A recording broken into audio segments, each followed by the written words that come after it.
এক সাহাবী ছিলেন, ওই সাহাবীর নাম হলো হযরতে আলকামা। হযরতে আলকামা আমার নবী বিশ্ব নবী রাহমাতুল লিল আলামিনকে ছাড়া এক মুহূর্ত থাকতে পারতো না। আমার ভাইয়েরা, যুবক বন্ধুরা, হযরত আলকামা আমার নবী বিশ্ব নবী রাহমাতুল লিল আলামিনের বহু পাগল ছিল। হযরতে আবু বকর, উসমান, আলী আমার নবী বিশ্ব নবী রাহমাতুল লিল আলামিনের বড়ই পাগল ছিল। হযরতে উমর আমার নবী বিশ্ব নবী রাহমাতুল লিল আলামিনের গর্দান শহীদ করতে গিয়েছিল। গর্দান মুবারক কাটার জন্য উমর রাদিয়াল্লাহু তাআলা আনহু গিয়েছিল। ওই উমর আমার নবী বিশ্ব নবী রাহমাতুল লিল আলামিনের কুরআন তেলাওয়াত শুনে নবী সাল্লাল্লাহু আলাইহি ওয়াসাল্লাম নামাজের ভিতরে দাঁড়ায় কুরআন তেলাওয়াত শুনতেছিল। হযরত উমর আমার নবী বিশ্ব নবী রাহমাতুল লিল আলামিনের কুরআন তেলাওয়াত শুনে সাথে সাথে কালিমা পড়ে মুসলমান হয়ে গেল। হযরত আলকামা রাদিয়াল্লাহু তাআলা আনহু আমার নবী বিশ্ব নবী রাহমাতুল লিল আলামিনের কাছের একজন সাহাবী ছিল। হযরতে আলকামা নবীজির সাথে দ্বীনের দাওয়াত দিত।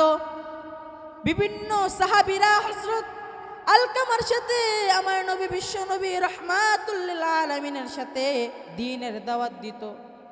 হযরতে আলকামা আমার নবী বিশ্ব নবী রাহমাতুল লিল আলামিনের কাছে আজকে আসে নাই।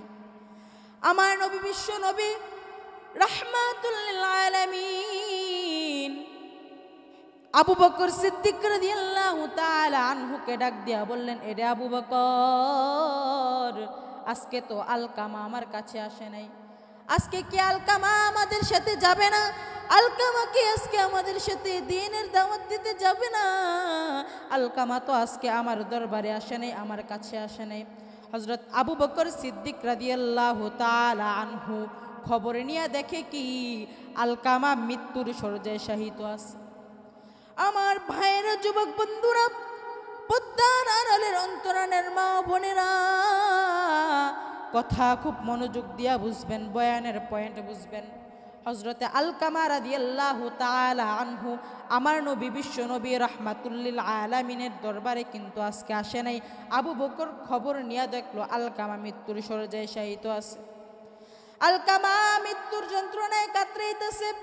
আমার নবী বিশ্ব নবী রাহমাতুল লিল আলামিন হযরতে আবু বকর, উমর, আলী, উসমানকে পাঠায়া বলল, আলকামাকে দেখা আসো যে আলকামার কি হাল। হযরতে আলকামা রাদিয়াল্লাহু তাআলা আনহু মৃত্যুর শয্যায় শায়িত। তার মুখ দিয়ে কালিমা বাহির হচ্ছে না। হযরতে আলকামা রাদিয়াল্লাহু তাআলা আনহু কালিমা পড়তে পারতেছে না, তার মুখ দিয়ে কালিমা বাহির হচ্ছে না।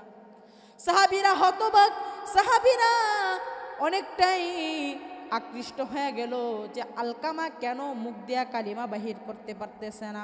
সাহাবীরা অবাক হয়ে গেল যে আমাদের বন্ধু মানুষ, অনেক কাছের সাহাবী, আমাদের বন্ধু মানুষ, নবীজির অনেক কাছের সাহাবী আলকামা, তার মুখ দিয়া তো কালিমা বাহির হচ্ছে না।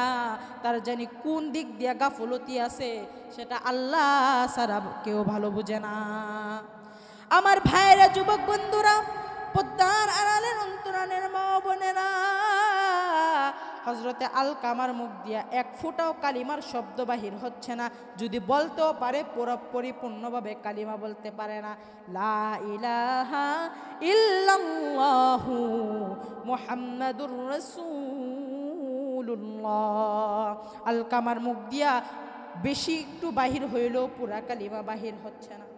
আমার নবী বিশ্ব নবী রাহমাতুল লিল আলামিনের কাছে যে আবু বকর, উমর, আলী, উসমান খবর দিল, ও গো আল্লাহর নবী, আলকামা তো তার মুখ দিয়া পরিপূর্ণভাবে কালিমা বাহির করতে পারতেছে না, তার মুখ দিয়া পরিপূর্ণভাবে কালিমা বাহির হচ্ছে না। আমার নবী বিশ্ব নবী রাহমাতুল লিল আলামিন অবাক হয়ে গেল। আমার নবী বিশ্ব নবী রাহমাতুল লিল আলামিন আবু বকর সিদ্দিক রাদিয়াল্লাহু তাআলা আনহুকে বলেন, এরে আবু বকর, তুমি হযরতে আলকামা রাদিয়াল্লাহু তাআলা আনহুর মাকে যায় বলো আল্লাহর নবী আপনার বাসায় আসতেছে। আল্লাহর নবী সাহাবীদেরকে নিয়ে আলকামার বাড়ির কাছে গেলেন। আলকামার বাড়ির কাছে যে আমার নবী বিশ্বনবী রাহমাতুল্লিল আলামিন আলকামার মাকে, আলকামার পরিবারকে সালাম জানাইলেন। আলকামার মা অনেকটা খুশি যে আমার ঘরে আজকে নবী আসছে, আখিরি জামানার পয়গম্বর হযরত মুহাম্মদুর রাসূলুল্লাহ সাল্লাল্লাহু আলাইহি ওয়াসাল্লাম আমার ঘরে এসেছে। আলকামার মা অনেকটা খুশি। আরেক দিক দিয়ে আলকামার মা দুঃখ প্রকাশ করতেছে, তার সন্তান মৃত্যুর শয্যায় শায়িত। আলকামার মুখ দিয়া কালিমা নসিব হচ্ছে না। আলকামার মা অনেকটাই চিন্তিত। আমার নবী বিশ্বনবী রাহমাতুল লিল আলামিন হযরতে আলকামার মাকে ডাক দিয়া বলে, ওগো মা, আলকামার মুখ দিয়া কোন গুনার কারণে, কোন গাফলতির কারণে আলকামার মুখ দিয়া কালিমা বাহির হচ্ছে? আলকামার মা ডাক দিয়ে বলেন, আমার সন্তানটা এই মুহূর্তে মৃত্যুর শয্যায় শায়িত। আমি মা আমার সন্তানের দোষ কিভাবে বলবো? আলকামার মা আলকামা রাদিয়াল্লাহু তাআলা আনহু তার উপরে অনেকটাই অসন্তুষ্ট ছিল। কারণ আলকামা রাদিয়াল্লাহু তাআলা আনহু তার স্ত্রীর কথায় তার মাকে নির্যাতন করত, তার মার কথা মানত না, তার স্ত্রীর কথা শুনে তার মার উপরে নির্যাতন করত। এক ছিল নবীর সাহাবী, আবার মায়ের উপরে নির্যাতন করত, মাকে কষ্ট দিত।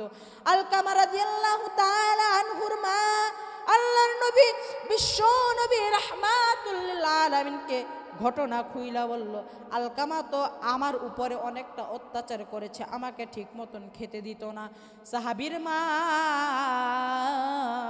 নবীজিকে অনেকটা ভালোবেসে নবীজিকে বলল, ওগো মুহাম্মদ, আপনি আজকে আমাকে ঘরের সামনে দাঁড়ায়া মা উচ্চারণটা যে এত সুন্দর করে বলেছেন, আমার সন্তানটা আমাকে মুহাব্বতের সহকারে একবারও আমি মাকে মা বলে ডাকে নাই। আলকামা মুখ দিয়ে কালিমা বাহির করতে পারতেছে না, মৃত্যুর যন্ত্রণায় ছটফট করতেছে। আলকামার মা হযরতে মুহাম্মদুর রাসূলুল্লাহ সাল্লাল্লাহু আলাইহি ওয়াসাল্লামকে বললেন, আমার সন্তানের এই একটা গাফলতি, আমি মায়ের সাথে আলকামা বিয়াদবি করেছে, আমি মাকে আলকামা কষ্ট দিয়েছে। আল্লাহর নবী বিশ্ব নবী রাহমাতুল লিল আলামিন সাহাবীদেরকে ডাক দিয়া বলেন, এরে সাহাবীরা রে, আমি আর এই ঘরে এক মুহূর্তের জন্য থাকতে চাই না, আমি আবার আমি নবীর কামরায় ফিরে যেতে চাই। আমার নবী বিশ্ব নবী রাহমাতুল লিল আলামিন আলকামার মাকে সালাম জানায়া বললেন, আমি নবী ফয়সালা নিচ্ছি, আলকামাকে কি করা যায়। আমার নবী বিশ্ব নবী রাহমাতুল লিল আলামিন সাহাবীদেরকে নিয়ে তার গন্তব্যে ফিরে গেলেন, দ্বীনের দাওয়াত দেওয়া শুরু করলেন। একদিকে আলকামা তো তার মুখ দিয়ে কালিমা নসিব করতে পারতেছে না, সে তো কালিমা বলতে পারতেছে না, তার মুখ দিয়ে কালিমা বাহির হচ্ছে না। আমার নবী সাহাবীদেরকে নিয়ে আলকামার বাড়ির থেকে তার গন্তব্যে রওনা হবে। আলকামার মাকে সালাম জানায়া আমার নবী বিশ্ব নবী রাহমাতুল লিল আলামিন তার গন্তব্যে ফিরে গেলেন। সাহাবীদেরকে নিয়ে মিটিং করতেছে যে আলকামাকে নিয়ে কি করা যায়। আমার নবী বিশ্ব নবী রাহমাতুল লিল আলামিন সাহাবীদেরকে ডাক দিয়া বলেন, এরে সাহাবীরা রে, জঙ্গল থেকে যত কাঠ আছে সব কাঠ তোমরা গুছাও, জঙ্গল থেকে সব কাঠ তোমরা আইনা এক জায়গায় ধরা করো, এক জায়গায় গুছাও। আলকামাকে ওই লারকির ভিতরে দিয়া, ওই কাঠের ভিতরে দিয়া আলকামাকে আগুন দিয়ে পুড়ে ফেলবো আমি নবী। আলকামার মা তার গন্তব্য থেকে আলকামার বাড়ির থেকে দৌড়ায়া নবীর দরবারে আসলো।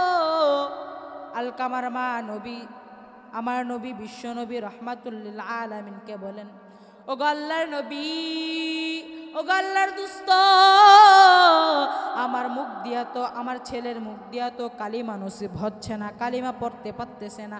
এখন আমার ছেলের জন্য আমি মা হয়ে কি করতে পারি? আল্লাহর নবী বিশ্ব নবী রাহমাতুল আলামিন আলকামার মাকে ডাক দিয়া বলেন, ওগো মা, আমি নবী যেটা খুঁজে পাইলাম যে আলকামার জন্য দুনিয়ার ভিতরে এই শাস্তি দেওয়ার দরকার, আপনার মা, আপনি মার সাথে আলকামা রাদিয়াল্লাহু তাআলা আনহু, আলকামা আপনি মার সাথে এত বেয়াদবি করেছে, এত দুশ্মনী করেছে, আলকামা এই দুনিয়ার ভিতরে এমন শাস্তি পাবে। আলকামার মা ডাক দিয়া বলেন, ওগো নবী, আমার সন্তানকে কি শাস্তি দিবেন? আলকামার মা চোখের পানি ছেড়ে ডাক দিয়া বলেন আল্লাহর নবীকে, ওগো আল্লাহর নবী, আমার সন্তানকে কি শাস্তি দিবেন দুনিয়ার ভিতরে? আমার নবী বিশ্ব নবী রাহমাতুল লিল আলামিন আলকামার মাকে ডাক দিয়া বলেন, ওগো মা, আপনার সন্তানকে এই দুনিয়ার ভিতরে জ্বলন্ত লার্কির ভিতরে পুইরা ছাই করে দেব। আমার ভাইয়েরা, যুবক বন্ধুরা, কথা মতো সাহাবীরা কাঠ গুছাইলো, লার্কি গুছাইলো।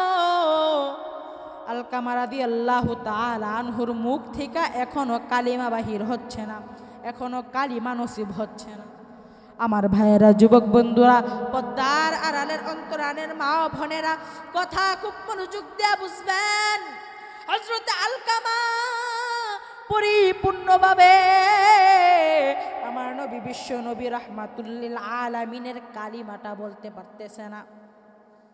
আলকামা রাদিয়াল্লাহু তাআলা আনহু কালিমা কিন্তু বলতে পারতেছে না। আলকামা তার ডিসিশন হইল, আল্লাহর নবী বিশ্ব নবী রাহমাতুল লিল আলামিন ডিসিশন নিছে আলকামাকে জ্বলন্ত লার্কির ভিতরে পুরে ফেলবে। আমার ভাইয়েরা, যুবক বন্ধুরা, পদ্মার আড়ালের অন্তরালের মা ও বোনেরা, আল্লাহর নবী বিশ্ব নবী রাহমাতুল লিল আলামিন যেমন কথা সেমন কাজ। আলকামাকে এখন আগুনের ভিতরে পোড়া হবে। আমার নবী বিশ্ব নবী রাহমাতুল লিল আলামিন সাহাবীদেরকে ডাক দিয়া বললেন, রে সাহাবীরা রে, আলকামাকে লার্কির উপরে শুয়া আর ওই লার্কির ভিতরে আগুন ধরায় দে। আলকামার মা, সে তো তার সন্তানকে 10 মাস 10 দিন গর্ভে ধারণ করেছে। আলকামার মা এতটা কষ্ট পাইলেন, এক হলো তার সন্তান মুখ দিয়ে কালিমা নসিব করতে পারতেছে না, তার মুখ দিয়ে কালিমা বাহির হচ্ছে না। আলকামার মা আল্লাহর নবী বিশ্ব নবী রাহমাতুল লিল আলামিনকে ডাক দিয়া বললেন, ওগো আল্লাহর নবী, আমার সন্তানকে আগুনে পুড়বেন না, আমি মা আমার সন্তানকে মাফ করে দিলাম। আল্লাহর নবী বিশ্ব নবী রাহমাতুল লিল আলামিন আলকামার মাকে ডাক দিয়া বললেন, ওগো মা, আমি আপনাকে এই কথাটাই জিজ্ঞাসা করতে চাইছিলাম যে আপনার সন্তানটা তো এখন মারা যাবে, আপনার সন্তানটাকে জীবিত অবস্থায় আমি নবী আগুন দিয়ে জ্বালায়া দিব, পুড়ে ফেলবো, ছাই করে দিব। আলকামার মা ডাক দিয়া বলে, ওগো আল্লাহর নবী, আমার সন্তানকে আগুনের ভিতরে পুরার দরকার নাই, আমার সন্তান আগুনের ভিতরে পড়বে আর আমি মা হয়ে আমার সন্তানের জ্বলন্ত আগুন দেখব। আমি মা 2 চোখে ওই দৃশ্য সহ্য করতে পারবো না। আমার ভাইরা, যুবক বন্ধুরা, আল্লাহর নবী বিশ্ব নবী রাহমাতুল লিল আলামিন আলকামার মাকে ডাক দেয়া বললেন, ওগো মা, আপনার সন্তান তো সাথে সাথে কালিমা পড়ে মৃত্যুবরণ করেছে। আল্লাহর নবী বলেন, ওগো মা, আপনি যতক্ষণ পর্যন্ত আলকামাকে মাফ না করবেন, আলকামাকে মাফ না করতেন, ততক্ষণ পর্যন্ত আলকামার মুখ দিয়ে কিন্তু কালিমা বাহির হতো না। আমার ভাইয়েরা, যুবক বন্ধুরা, পদ্মার আড়ালের অন্তরালের মা বোনেরা, সেজন্য মা বাবার সাথে বেয়াদবি করার আগে একটু বুঝা শুই না কইরো। আলকামার মা যদি আলকামাকে মাফ না করতো, আলকামা মুনাফিক হয়ে মারা যেত, আলকামা বেঈমান হয়ে মারা যেত। আলকামার মা আলকামাকে যদি মাফ না করতো, আলকামা নাফরমান হয়ে মারা যেত। একজন নবীর সাহাবী হয়ে নাফরমান হয়ে মারা যাবে, বেঈমান হয়ে মারা যাবে, ওইটা আল্লাহ নবী চায় নাই। তারপর আল্লাহ নবী সুযোগ রেখেছে আলকামা যেন তার মার থেকে মাফ চেয়ে তার মা তাকে মাফ করে যেন আলকামা নবীর সাহাবী হিসাবে আবার জান্নাতুল ফেরদাউসে নসিব প্রবেশ করতে পারে। আমার ভাইয়েরা, যুবক বন্ধুরা, পদ্মার আড়ালের অন্তরানের মা বোনেরা, আল্লাহর নবী বিশ্ব নবী রাহমাতুল লিল আলামিন আলকামার মাকে বলেন, ওগো মা, আপনার সন্তানকে তো আগুনে জ্বালানো হলো না, আপনার সন্তানকে দাফন কাফনের ব্যবস্থা করতে হবে।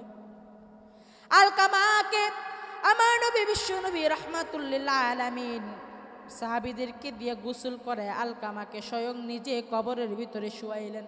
আলকামার জন্য দোয়া করলেন, আলকামার জন্য আল্লাহর নবী দোয়া করলেন। আলকামার মা সন্তান হারায়া, সন্তান যে 10 মাস 10 দিন গর্ভে রেখে ওই সন্তান আবার মাকে কষ্ট দিছে। আলকামার মা সব কিছু ভুইলা যায় আলকামাকে মাফ করে আলকামাকে জান্নাতবাসী করে দিয়েছে। সেজন্য আমার ভাইয়েরা, মা বাবাকে কষ্ট দেওয়ার আগে একটু বিবেচনা করবে। মা বাবাকে কষ্ট দিবে না, মা বাবাকে কষ্ট দিলেই হযরত আলকামার মতন ঘটনা তোমাদের সাথে ঘটবে। মুখ দিয়ে তো কালিমা বাহির করবা দূরের কথা, তোমার মুখ দিয়ে কালিমার একটা স্পষ্ট আসবে না। সেজন্য মা বাবার সাথে বিয়াদবি করার আগে একটু বিবেচনা করবা যে আমি যে আমার আম্মু আব্বুর সাথে বিয়াদবি করতেছি, আমার মা যদি আমার বাবা যদি আমাকে মাফ না করে, তাহলে তো মৃত্যুর আগ মুহূর্তে, মৃত্যুর আগে আমার মুখ দিয়ে মধুর কালিমা বাহির হবে না, লা ইলাহা ইল্লাল্লাহু মুহাম্মাদুর রাসূলুল্লাহ। আল্লাহ